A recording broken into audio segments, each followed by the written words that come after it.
함께 보실 하나님의 말씀은 마태복음 25장 1절로 13절까지 말씀입니다. 마태복음 25장 1절로 13절까지 말씀입니다.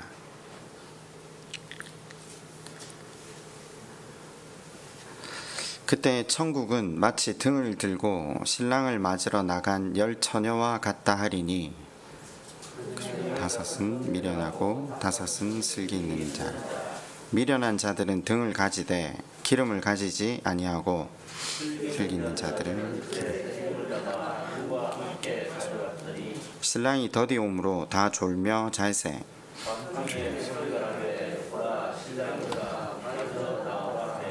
이에 그 처녀들이 다 일어나 등을 준비할세.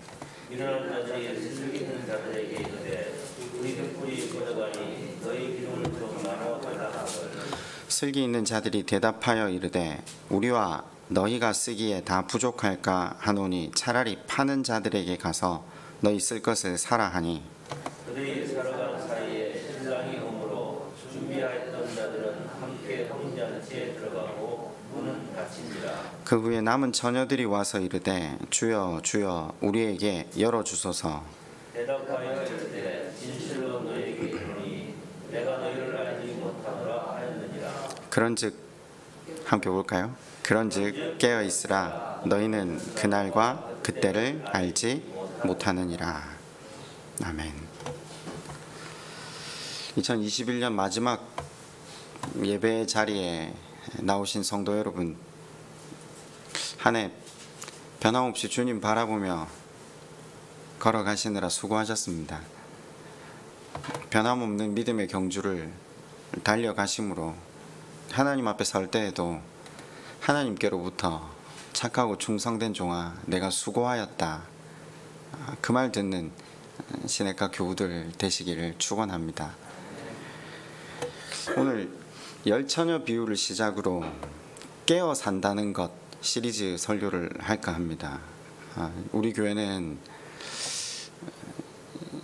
말씀 사경회를 따로 하고 있지는 않습니다. 아마 머자나 또 다른 목사님들 모시고 말씀 사경회를 할 때가 오겠죠. 그전에는 계속해서 제가 어떤 연말이나 연초에 말씀을 조금 더 깊이 바라보면서 여러분과 말씀을 좀 상고하려고 했는데, 연말과 연초를 이어서 깨어 산다는 것 시리즈를 통해 조금 더 깊이 말씀에 대해서, 하나님에 대해서 생각해보는 시간들 가지길 원합니다. 주님의 오심을 기다리는 사람들의 신앙의 자세, 그걸 바꿔 말하면 종말론이라고 이야기합니다. 깨어 산다는 것이 종말론과 관계가 있다는 것은 교회를 조금 다니신 분이라면 누구나 다 알만한 내용입니다. 여러분께서는 이제까지 깨어 산다는 것이 어떤 의미로 여러분 삶에 해석이 되고 적용이 되어서 신앙생활을 해오셨는지요?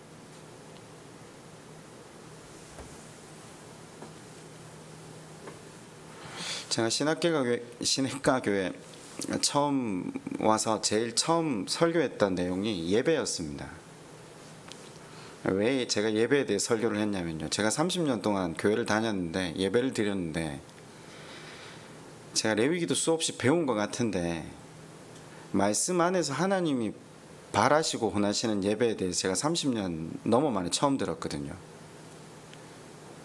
저는 그동안 예배를 드리는데 제가 아는 전통적이고 사람들이 일반적으로 드리는 예배, 교회를 얼마나 오래 다녔는데 하나님께서 원하시는 예배에 대해서 들어본 적이 없었어요. 제가 예배에 대한 인식이 바뀌고 말씀 안에서 하나님이 바라시는 예배가 무엇인지를 깨달음으로 말미암아 제 신앙의 방향성, 내용이 다 바뀌었거든요. 하나의 개념을 바르게 안다는 것이 때로는 우리 삶의 방향, 내용 전체를 바꾼다는 걸 알고 있습니다. 동일하게 여기 깨어 있음이 그만큼 중요한 내용입니다. 물론 이론을 안다고 해서 한꺼번에 모든 게 해결되지는 않습니다. 그렇잖아요. 제가 몇 년 동안 지금 성도 여러분들께 참된 기쁨, 참된 평안을 이 땅 가운데 누리는 방법을 회개라고 설교를 했습니다. 아마 시내가 교회를 다니시는 분들이라면 회개를 해야, 바꾸어 말하면 그리스도를 우리 마음의 주인으로 모셔야, 왕으로 모셔야 공허와 혼돈, 어둠에서 빠져나올 수 있다는 것을 배우셨습니다. 어제도 또 말씀을 상고했고요. 그런데 이 머리로 아는 게 가슴으로 손과 발로 내려오기까지 시간이 얼마나 많이 걸립니까? 그 영역은 전적으로 성령 하나님의 도우심이 아니고는 불가능하다는 것도 저는 잘 알고 있습니다. 그래서 날마다 말씀을 전하며 그 성령 하나님의 도우심을 간구할 따름입니다. 우리가 회개를 배우지만 입술로 죄인이라고 다들 고백하잖아요. 그런데 아시다시피 야고보서의 결론장인 5장 16절이 그 야고보서의 그 긴 이야기를 다 말미로 결론을 지으면서 뭐라고 합니까? 그러므로 너희 죄를 서로 고백하며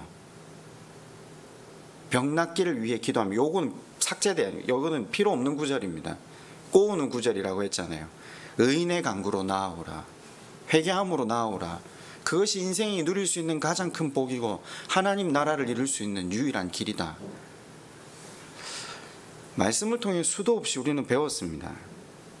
근데 의인의 간구로 나간다는 것, 회개한다는 것, 그 소위 말하는 1907년 평양 대부흥이 있고 나서 수백 년 동안 부흥이 없다는 것,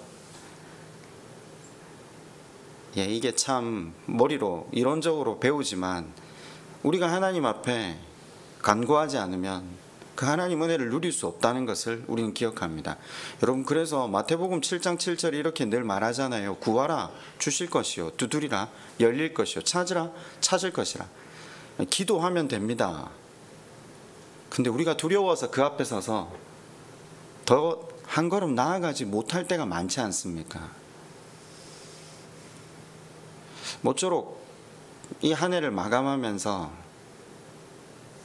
남은 한 주간 하나님 앞에 우리의 한계를 있는 그대로 내려놓고 그분의 도우심을 구하며 나아갔으면 좋겠습니다. 참 기쁨, 참 평안을 누릴 수 있는 유일한 방법이 그 하나님 앞에 나를 인정하고 하나님의 도우심을 구하는 것, 그것 이외에 그 어떤 것도 성경은 우리에게 가르치고 있지 않습니다. 마찬가지로 이제 깨어 있음을 설교할 겁니다. 저는 성령께서 우리 가운데 조명하시고 교통하셔서 우리로 하여금 참 깨어있는 삶이 무엇인지를 깨닫게 하시고 더불어서 그것을 우리 삶으로 녹여가는 복된 연말과 연초가 되었으면 좋겠습니다. 깨어 산다는 것, 이게 왜 중요하냐면요, 깨어 사는 사람만 구원받는다고 성경이 직접적으로 이야기를 하고 있기 때문입니다. 제가 서두에 여쭤보았듯이 여러분은 깨어 살기 위해서 어떤 노력을 해 오셨습니까? 제가 사실 질문을 좀 길게 하고 싶은데, 우리가 하나님 앞에 깨어 살기 위해서 여러 가지로 열심을 낸 부분들이 얼마나 많습니까? 열매 맺는 삶, 그죠? 뭔가 하나님 앞에 맺어 드리기 위해서 애썼던 삶들이 있었잖아요. 여러분, 깨어 사는 것이 지혜입니다. 거두절미하고요. 지금 수성에서 솔로몬에 대해서 살피고 있잖아요. 솔로몬을 만나면서 우리는 자연스럽게 한 단어가 떠오르죠. 지혜가 떠오릅니다. 지혜가 무엇이라고 했습니까? 솔로몬이 하나님으로부터 그 놀라운 부와 귀와 명예까지 응답받을 수 있었던 비결이 무엇이라고 했습니까? 지혜 때문이라고 했죠. 지혜가 무엇이라고 했습니까? 그의 자세라고 했습니다. 자기 한계를 인정하고 하나님 그분 앞에 온전하게 무릎 꿇었던 그 자세가 지혜라고 했죠. 보세요. 그 지혜를 바탕으로 기록한 책이 잠언입니다. 잠언 가운데 그저 문자적으로 보면 그 지혜가 이 땅에서 성공하고 인간관계를 잘 맺고 땅에서 여러 가지를 누리는 것 같지만 성경의 모든 주제는 항상 어디에 있죠? 구원, 네, 하나님 나라를 이루는 데 있습니다. 그래서 잠언서를 잘 살피면 이 깨어 있음도 무엇인지를 이해하는 데 굉장히 큰 도움이 됩니다. 잠언서에서 말하는 지혜의 반대말이 무엇인가 기억나십니까? 이걸 이제 포괄적으로 좀 설명을 하고 이해를 하면 이 깨어 있음이 굉장히 수월하게 이해가 됩니다. 지혜의 반대말이 뭐죠? 미련함? 네. 잠언서는 지혜를 또 다른 말로 표현할 때 슬기로움이라고 하죠. 그럼 슬기로움의 반대말은 뭐죠? 우매함? 네. 물론 잠언서가 말하는 지혜와 미련함 그것과 궁극적으로 성경이 말하고 있는 지혜 사이에는 약간의 간격이 있지만 결국 하나님 나라를 이루는 것, 그것 자체의 목적과 방향성을 두고 있다는 것을 보면서 계속해서 이 지혜와 깨어 있음을 연결시키는 시간이 되었으면 좋겠어요. 제가 앞에서 계속 단어를 설명해 오고 있는데 이전에는 단어가 다 분리되어 있었지만 그 단어들이 이제 여러분 안에 좀 붙어서 여러분 마음에 활동하기 시작하지 않습니까? 믿음, 자기 부인, 열매 맺음, 상한 심령, 강도 만난 자, 항복, 부흥, 한계, 충성, 우리가 지금 계속해서 배우고 있는 모든 단어들이 한데 이어져 간다는 사실을 보실 수 있어야 합니다. 지혜, 깨어있음. 성경은 다른 이야기를 하고 있지는 않습니다. 실은 모두가 한 방향으로 가고 있는데 구원입니다. 하나님 나라를 이루는 방법 이외에는 다른 이야기를 하고 있지 않습니다.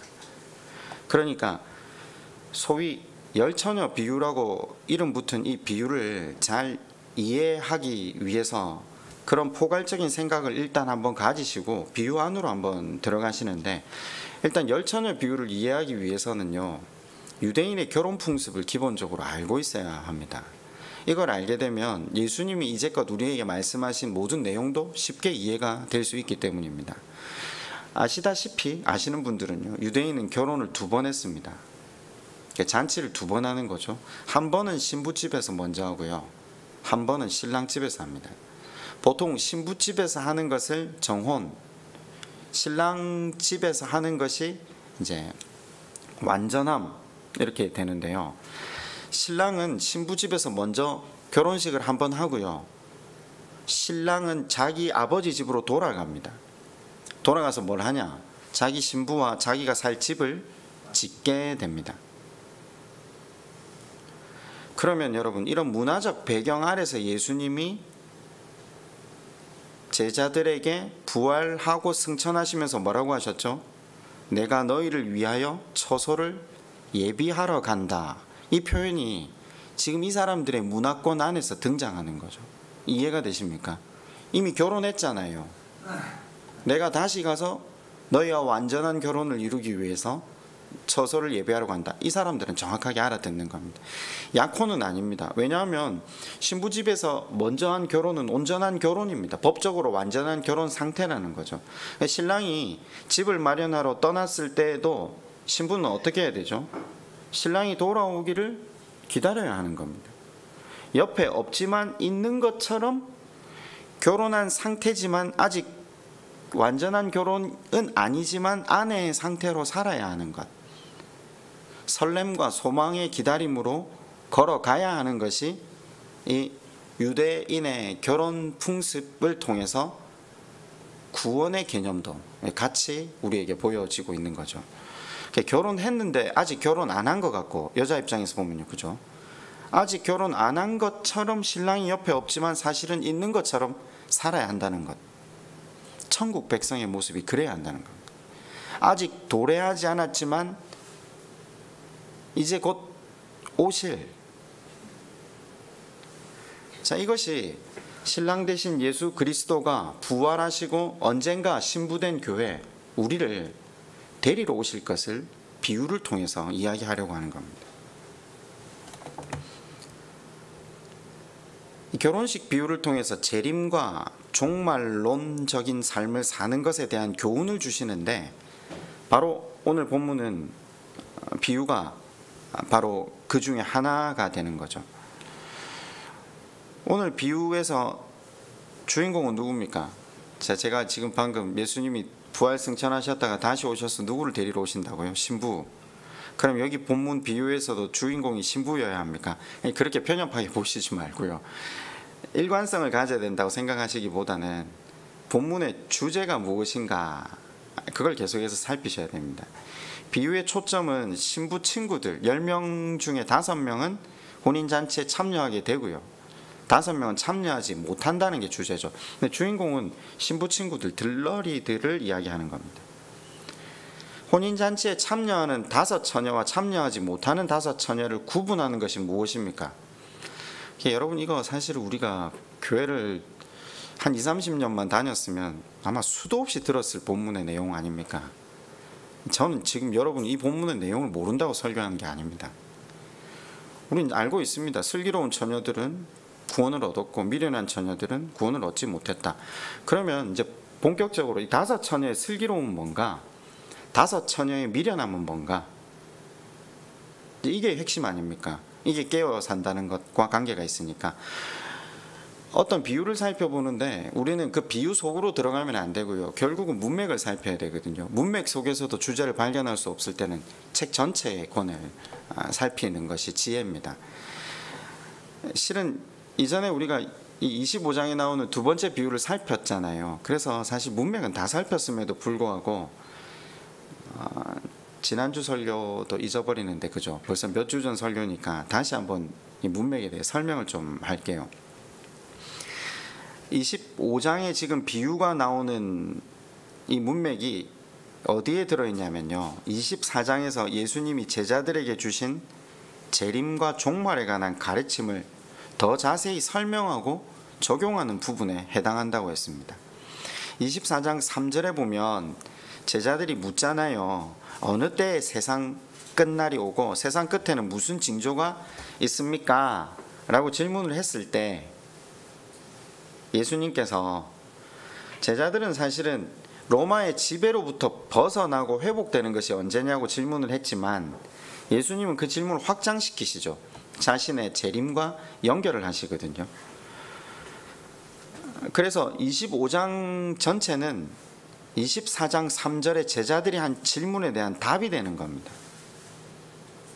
자, 그러면서 열처녀와 관련된 비유에 관해서는 근접한 문맥을 살피면 24장 36절로 한번 가보실래요? 24장 36절입니다. 마태복음요. 그러나 그날과 그때는 아무도 모르나니 하늘의 천사들도 아들도 모르고 오직 아버지만 아시느니라. 아무도 모른다는 겁니다. 그러니까 어떻게 해야 된다고요? 42절입니다. 다 같이 한번 읽어볼까요? 시작. 그러므로 깨어있으라. 어느 날에 너희 주가 임할는지 너희가 알지 못함이니라. 그러므로 깨어있으래요. 그러면서 두 사람이 밭에서 일을 하고 있는 걸 보죠. 똑같이 일을 하죠. 근데 한 사람은 데려감을 당하고 한 사람은 어떻게 되죠? 버려둠을 당한대요. 그 하나 예가 더 나오죠. 두 여인이 맷돌질을 하는데 한 사람은 데려가고 한 사람은 버림을 받을 것. 그러므로 42절에 깨어 있으라 라고 이야기를 하죠. 44절도 뭐라고 합니까? 이러므로 너희도 준비하고 있으라. 생각하지 않은 때 인자가 오리라. 계속해서 같은 결론이 반복되고 있다는 거죠.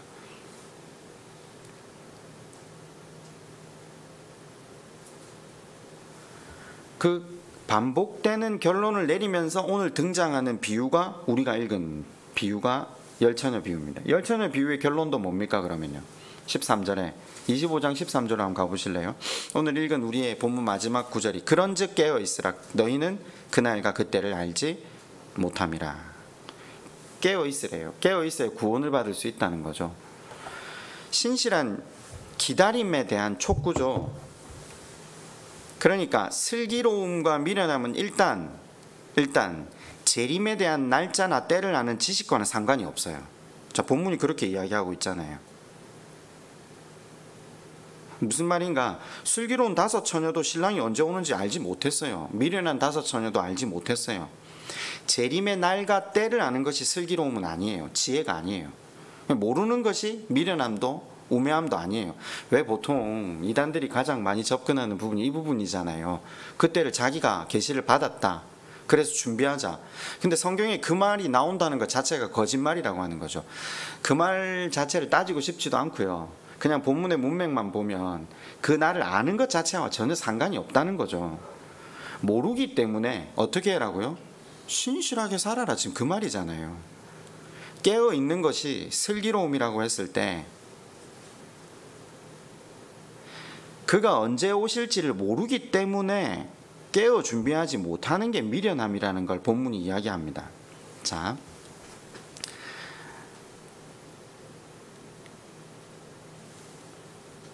깨어 있다라는 것 자체를 물리적으로 자꾸 시와 때를 알고 그 시간을 준비하는 것으로 생각하시는 분들이 많은데 그렇지 않다는 거 한 번 더 설명드릴까요? 생각해 보시면요, 미련한 다섯 처녀는 몰라도 그러면 깨어 있다는 것이 물리적으로 그 때와 시를 알고 있어야 된다고 해석이 되어야 한다면 지금 슬기로운 다섯 처녀도 잠을 안 자고 깨어 있어야 되거든요. 그잖아요. 그래야 앞뒤가 맞잖아요. 그런데 어떻게 했죠? 25장 5절에 신랑이 더디옴으로 다 졸며 잘세.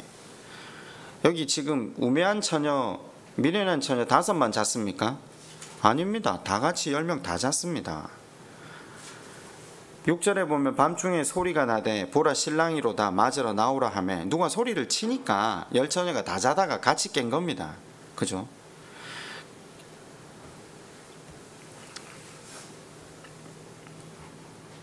어떻게 슬기로운 처녀들이 잠을 잤냐? 슬기로움은 깨어 있음이어야 되는데 이 사람들이 다 같이 잤네?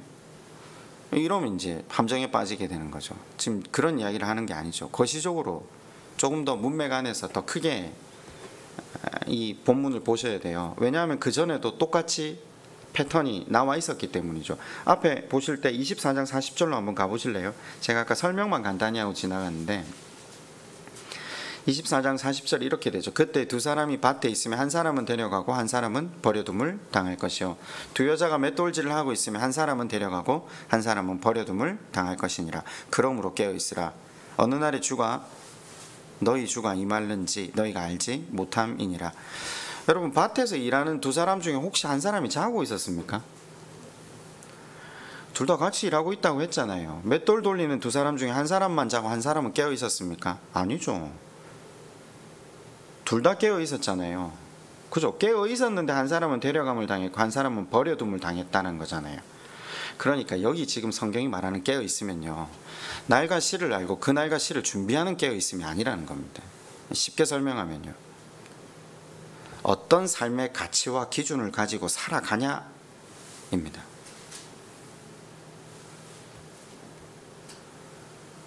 어떤 삶의 가치와 기준을 가지고 살아가느냐나. 그러니까 슬기로운 다섯 처녀를 보고 미련한 다섯 처녀를 겉으로 봐서는 모릅니다. 어떤 삶의 가치와 기준을 살아가고 있는지를 모릅니다. 그죠? 다 같이 등 가지고 있잖아요. 다 같이 신랑 기다리고 있고 예복 입었습니다. 밭에서 일하고 있습니다. 맷돌질을 하고 있다니까요. 오늘 교회를 다니는 많은 성도들처럼요.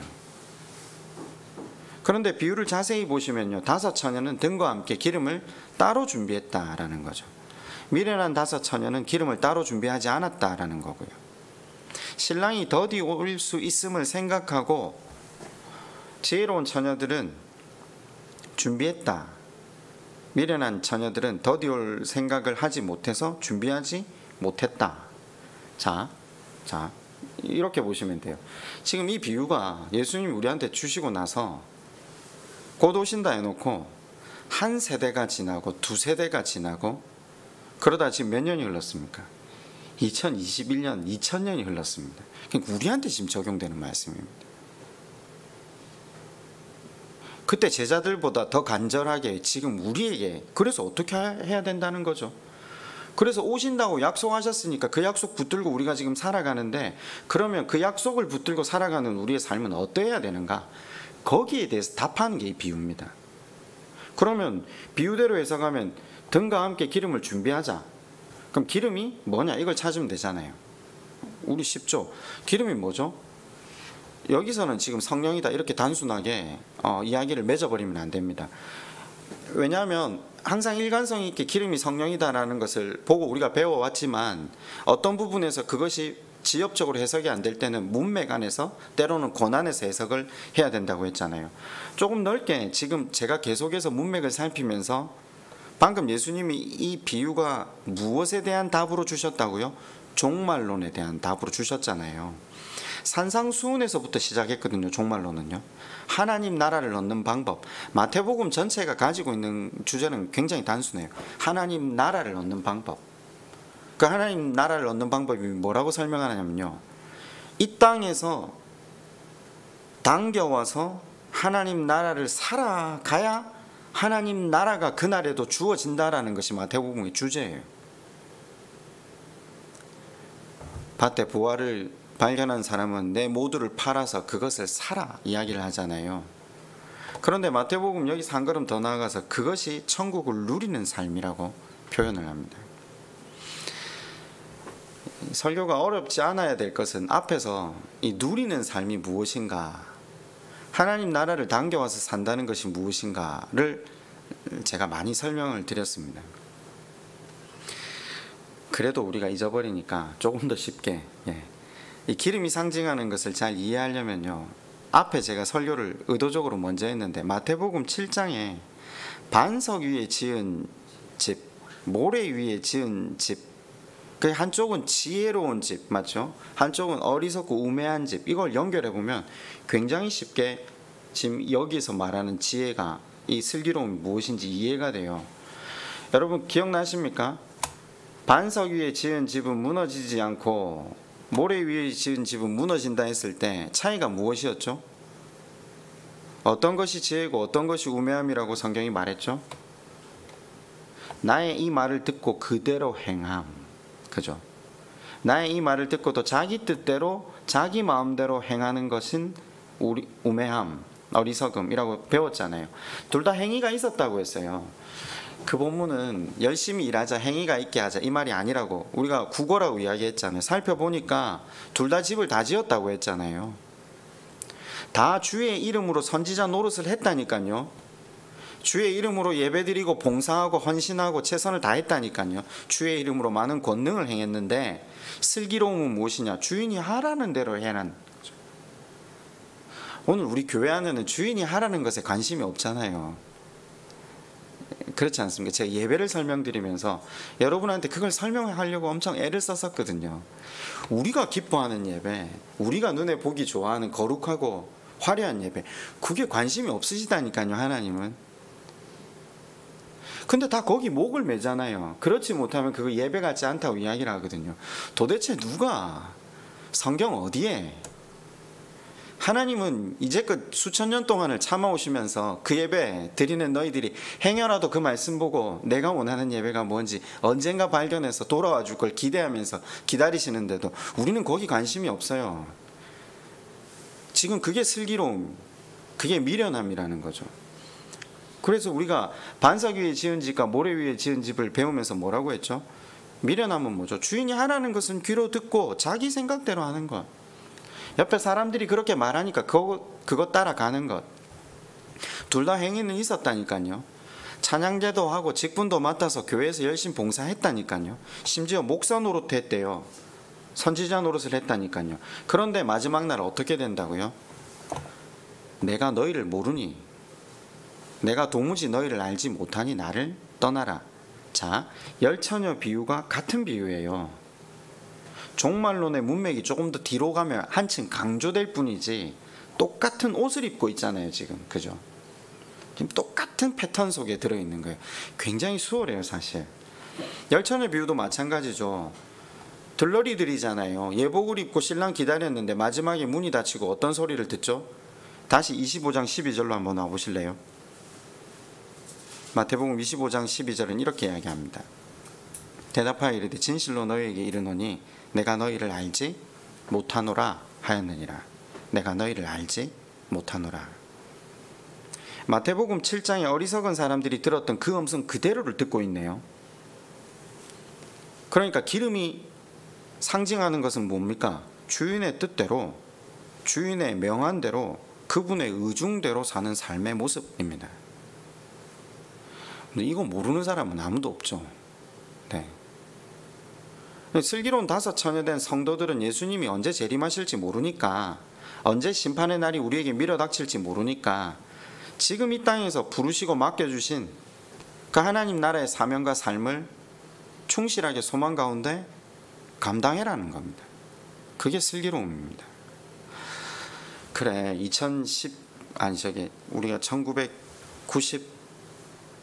1992년도였습니까? 다미성교회에서 예수님 오시니까 집 팔고 모든 거 다 드리고 흰옷 입고 산속에 들어가서 24시간 예배 드리면서 구원받을 우리 휴거 당할 우리를 준비하자. 그러니까 주님의 재림, 주님이 지금 말씀하시는 깨어있음, 슬기로움은요, 베리칩, 프리메이슨, 그런 것들 가지고 두려움에 떨고 그런 것들 때문에 현실에 대한 소극적인 예배생활, 부정적인 현실생활, 현실의 삶의 도피, 이런 게 아닙니다. 보통 많은 분들이, 제가 잠시 종말론에 대해서 지금 설교를 하니까 프리메이슨이나 베리칩, 음모론, 이것도 사실은 설명을 좀 해야 될 것 같아요. 저거는 사실 관심이 전혀 없거든요. 근데 워낙 많이 빠져 계시는 분들이 계시니까. 직통 계시도 계속 오잖아요. 신사도 운동 지금도 열심히 하잖아요. 그런데 여러분, 지금 이런 것들이 깨어있음과 전혀 무관하다는 겁니다. 아무 상관이 없다는 겁니다. 하나님께서 지금 우리에게 주시는 깨어있음은 뭐죠? 우리에게 주신 파송지에서 성도답게 살아라는 겁니다. 우리에게 주신 파송지가 어디죠? 아프리카 오지로 가든지 가정으로 가든지, 땅끝으로 가든지 직장으로 가든지,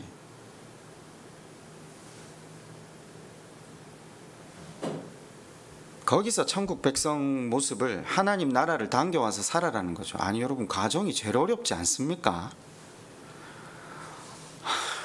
직장이 제일 어렵지 않습니까? 배우자와 하나 되셔서 사십니까? 아이들을 그리스도인으로 키워내시는 게 쉽습니까? 직장에서 그리스도인답게 사는 게 쉽습니까?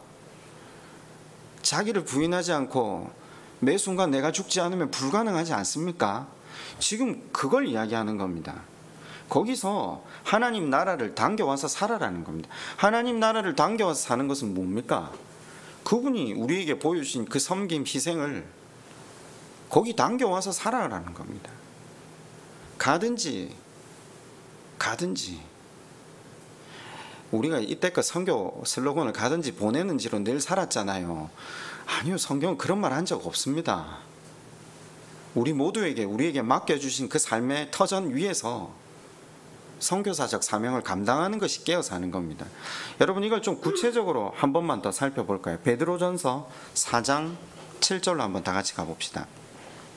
베드로전서 4장 7절로 11절입니다. 베드로전서 4장 7절로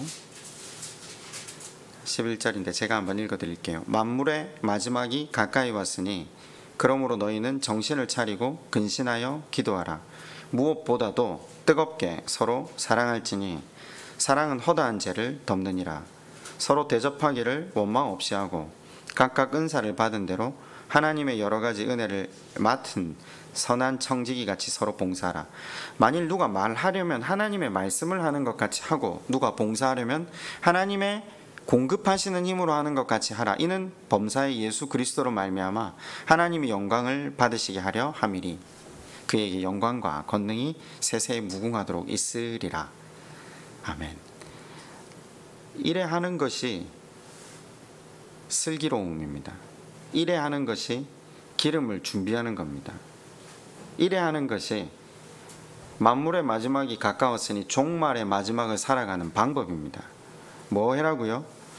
정신 차리고 근신하여 깨어 기도해랍니다. 그러면서 뭘 하라고요? 뜨겁게 서로 사랑해래요. 예. 서로 대접하기를 원망 없이 하래요. 이게 무슨 말입니까? 이런 말이죠. 이제 이게 결론 부분이거든요. 저를 한번 보세요. 나는 밥 2번 샀는데 쟤는 밥을 한 번 안 사네. 예, 원망하지 말라는 겁니다. 예. 내가 받은 사랑이 하나님께로부터 커서 내가 베풀었는데 이걸 이만큼 베풀었는데 쟤는 감사 한 번 없네. 성경이 지금 뭐라고 하죠? 거저 받은 대로 선한 청지기로 섬기고 봉사하라. 그러면서 말을 하려거든 하나님의 말씀을 하는 것 같이 하라. 여러분 지금 한번 여기 보세요. 우리가 너무 하나님의 말씀을 읽으면서 오해를 하잖아요. 제가 성도분들하고 잠시 나누다가 그 이야기를 했는데, 제가 성전을 짓지 못하게 한 내용이 역대상 22장에 다윗은 자기가 피를 많이 손에 흘려서라고 했고, 사무엘하 7장을 읽어보면 그 내용을 정확하게 아실 수 있다고 제가 말씀을 드렸잖아요. 근데 읽어보시니까 아실 수 있던가요? 제가 그래서 그때 2020년 11월 10일 설교를 의도적으로 한 번 더 꺼냈어요. 들어보시면 제가 그게는 조목 설명을 다 했으니까. 근데 그냥 읽어보면 모르시겠죠. 왜냐하면 다윗 보고 초반에는 내가 무소부지한 하나님이다 해놓고 갑자기 복을 주시네요. 그죠? 그냥 복을 주시는 게 아니라 너를 최고로 높이겠다고 하나님 복을 주시니까 이건 지으라고 하는 말로 착각을 하는 거죠. 하나님의 말에, 하나님 대화의 패턴을 잘 한번 읽어보세요. 그게 아니라고 야단을 치거나 내 의도를 아직도 모르겠니? 그런데 나를 향한 너의 마음은 내가 너무나 기뻐. 내가 너한테 복을 줄게. 주로 이런 식이잖아요. 전혀 내 마음을 모르고 가다가 한번 엎드렸는데 하나님 또 거기 가서 너는 나의 은혜로운 사람이야. 넌 내가 기뻐하는 사람이야. 엎드렸으니까요. 그럼 우리는 오해하는 거죠. 이 인간이 도대체 그 앞에 뭘 잘했지? 이게 하나님의 말이에요. 우리가 어떻게 해야 되죠? 누군가를 비꼬는 말, 누군가를 판단하고 정죄하는 말, 가슴 후려 파는 말 하지 말라는 겁니다. 봉사하려면 자기 노력, 자기 열심으로 하지 말고 누구가 공급하는 능력으로 해라? 본문이 뭐라고 하죠? 하나님이 공급하시는 능력, 성령의 능력. 우리 지금 성령의 능력, 하나님의 능력을 여러 번 배웠잖아요.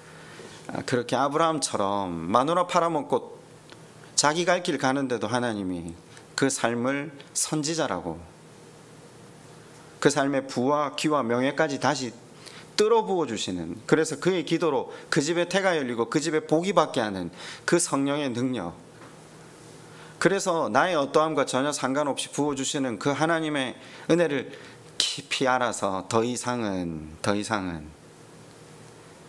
내가 이걸 너한테 준다 이게 아니라 내가 받은 사랑이 너무나 커서 이걸 흘려보낸다라고 말하는 것이 하나님이 공급하시는 능력으로 하는 겁니다. 이게 천국입니다.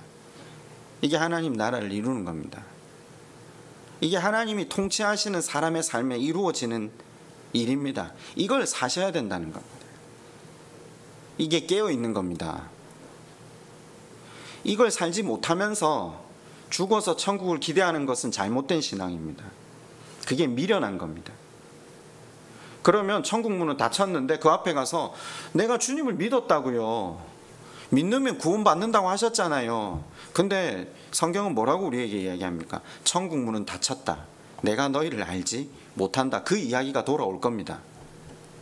지금 성경은 그 이야기를 하는 겁니다. 이 땅에서 천국을 당겨와 살라는 겁니다. 종말의 때, 그때가 언젠가, 프리메이슨, 베리칩, 제발 이런 거 관심 가지지 말고, 예? 음모론 아무 쓸데없다니까요. 내가 전한 대로 지금 네 삶의 처소에서 천국을 살아내라. 그래, 천국이 뭐죠?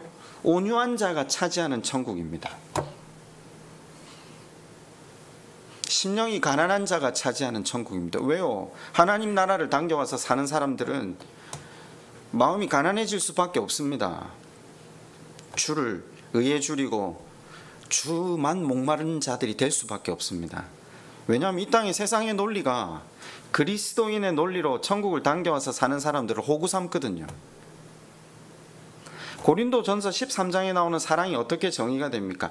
그렇게 할 수 있는 사람들이 하나님 나라를 사는 겁니다.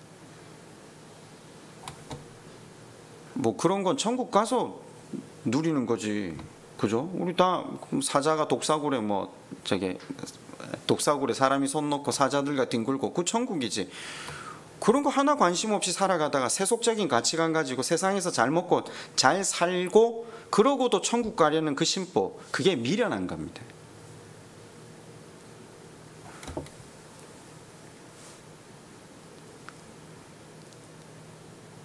성도님들, 지금부터 깨어 사시기를. 천국은 장소의 개념이 아닙니다. 마태복음은요, 천국을 하나님의 통치로 이야기합니다.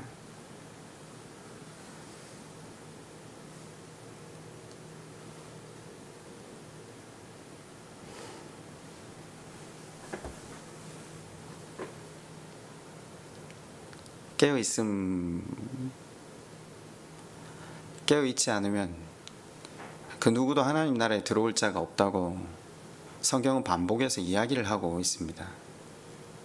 모쪼록 주님의 말씀에 반응하셔서 깨어있는 삶 살기를 애쓰시는 저와 여러분 되시기를 주님의 이름으로 축원드립니다. 우리 한번 기도할까요? 하나님, 지금부터 하나님 통치하심을 받는 우리가 되게 해주십시오.